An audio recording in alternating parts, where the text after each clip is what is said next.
કોઈ જ્ઞાતિ આવીને આપણું પેટ ભરશે? કોઈ જ્ઞાતિ સગા સંબંધીના નામે મત લઈ જાય, આ જ્ઞાતિ સગા સંબંધીના નામે મત લઈ જવા વાળા વ્યક્તિઓએ તમારું પેટ ભર્યું છે કાલે? હે? તમારા ઘર તક લાઈટ જરૂરી છે કે જ્ઞાતિ અને સમાજના નામે મત લઈ જાય એવા લોકોની જરૂર છે? કોની જરૂર છે?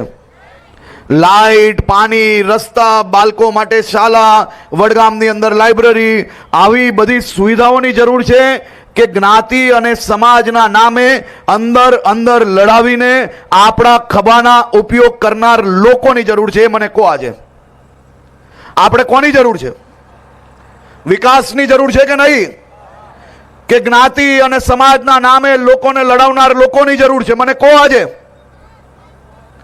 આ વડગામ હોય કે બનાસકાંઠા જિલ્લો હોય આપણો, આ બધા જ વિકાસના કામ જો ભારતીય જનતા પાર્ટીએ કર્યું હોય, તમે સૌ લોકોએ સાથે મળીને કર્યું હોય, તો આ કોંગ્રેસ કોના નામે આજે મત માંગવા આવે છે એવું આપણે ના પૂછવું પડે?